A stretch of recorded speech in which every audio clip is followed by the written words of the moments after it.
50 to 80% discount సరే, నాణ్యత ఉందా? Don't worry. ఏ ఫ్యాక్టరీలో అయితే మిగతా బ్రాండ్స్ మందులు తయారు చేయబడతాయో అదే ఫ్యాక్టరీలో మెడ్ప్లస్ బ్రాండ్స్ మందులు కూడా తయారు చేస్తారు. Best quality, best price, always MedPlus. Sir, ఆంధ్రప్రదేశ్కి ఏమైనా దీనివల్ల ఎఫెక్ట్ ఉంటుందని మహారాష్ట్ర విజయానికి సంబంధించి? ఎందుకంటే కొంతమంది పార్లమెంట్ సభ్యులు కూడా ఇప్పుడు ఎన్డీఏలో కలిసే అవకాశం ఉంటుందని ఎక్కువగా వినిపిస్తున్నది. మన అవసరం కూడా లేకపోవచ్చేమో ఆంధ్రప్రదేశ్ అవసరం ఫ్యూచర్లో మోదీ గారి వ్యూహంలో భాగంగా అని. అంటే డెఫినెట్గా ఇప్పుడు మహారాష్ట్రలో బీజేపీ గెలవడము ఆంధ్రప్రదేశ్కు బెటర్ బార్గెనింగ్ చేసుకోవడం స్కోప్ తక్కువతుంది. ఎందుకంటే ఇప్పుడు చంద్రబాబు నాయుడు, నితీష్ కుమార్ల మద్దతుతోనే ఎన్డీఏ ఉంది.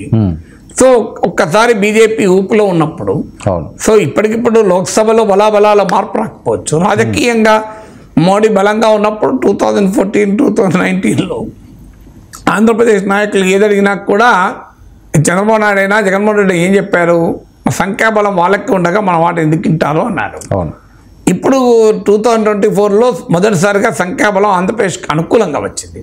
కానీ ఇప్పుడు మహారాష్ట్ర, హర్యానా ఈ పరిణామాలు చూశాక సంఖ్యాబలంలో మార్పు రాకపోవచ్చు.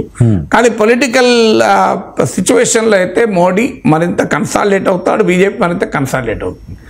మోడీ బీజేపీ మరింత కన్సాలిడేట్ అవుతే డెఫినెట్గా ఆంధ్రప్రదేశ్ తరఫున బార్గెన్ చేసే వాళ్ళ పవర్ తగ్గుతుంది.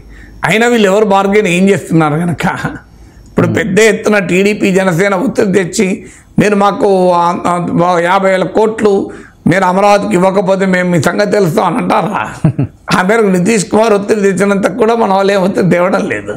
మన వాళ్ళు ఏదో ఉన్నది నడిపించుకోవాలి. ఎందుకంటే 2018లో పొరపాటు చేశాం, బీజేపీ నుంచి విత్డ్రా అయ్యి. సో అందువల్ల ఇప్పుడు మళ్ళీ ఆ తొందరపాటు ప్రదర్శించకూడదనే యాంగిల్లోనే టీడీపీ ఉంది. అందువల్ల ఏదో ఇప్పుడు చాలా ఎక్కువ అడుగుతున్నట్లు వాళ్ళు ఇవ్వడం లేదు, ఇంకా ఇవ్వరు, ఈ కంక్లూజన్ రాగలేదు. ఇప్పుడు అయినా అప్పుడైనా అడిగేవాళ్ళే పెద్దగలేరు. అడిగింది ఇప్పుడు అడిగితే క్యాపిటల్ సిటీకి 15,000 కోట్లు లోన్ రూపాయలు ఎందుకు వస్తుంది? అందువల్ల ఆంధ్రప్రదేశ్, మహారాష్ట్ర ఎన్నికల్లో బీజేపీ, మోడీ గెలవడం ఆ రకంగా మోడీ మరింత కన్సాలిడేట్ అవ్వడానికి, ఆ మోడీ వల్నరబిలిటీ తగ్గడానికి ఉపయోగపడుతుంది. అది ఆంధ్రప్రదేశ్కి ఆ రకంగా నష్టం. కానీ ఇక ఆంధ్రప్రదేశ్ రాజకీయాలపైన ప్రత్యక్ష ప్రభావం ఉంటుందా అంటే తెలంగాణ ఎన్నికల ప్రభావమే ఆంధ్రప్రదేశ్లో లేకుండే. తెలంగాణలో కాంగ్రెస్ పార్టీ విజయం సాధించింది, ఆంధ్రప్రదేశ్లో 1% ఓటింగ్ కూడా రాలేదు. మేము దాన్ని ఏం చెప్తాం మనం?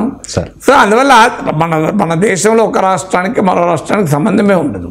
మన వాళ్ళు కోయిన్సిడెన్స్ లాగుతుంటారు. కర్ణాటకలో కాంగ్రెస్ గెలిచింది, తెలంగాణ కాంగ్రెస్ గెలిచింది. కర్ణాటక వాళ్ళనే, కర్ణాటక ఆంధ్రప్రదేశ్ కూడా బార్డరే. మరి తెలంగాణకు ఒక్కదానికైనా బార్డర్ కర్ణాటక, సో మన ఆంధ్రప్రదేశ్ కూడా బార్డరే కదా. మన ఆంధ్రప్రదేశ్లో ఎందుకు గెలవలే? సో అందువల్ల మన దేశ రాజకీయాలు ఒక స్టేట్కు మరో స్టేట్కి అసలు పోలికే ఉండదు.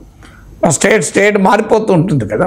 అందువల్ల ఆంధ్రప్రదేశ్ రాజకీయాలపైన ప్రత్యక్ష ప్రభావం ఉంటుంది అని నేను అనుకోను. కానీ డెఫినెట్గా మోడీ బలపడతాడు, అసెట్ చేసుకుంటాడు కనుక ఆంధ్రప్రదేశ్ బార్గెన్ చేసే కెపాసిటీ అయితే కోల్పోతుంది.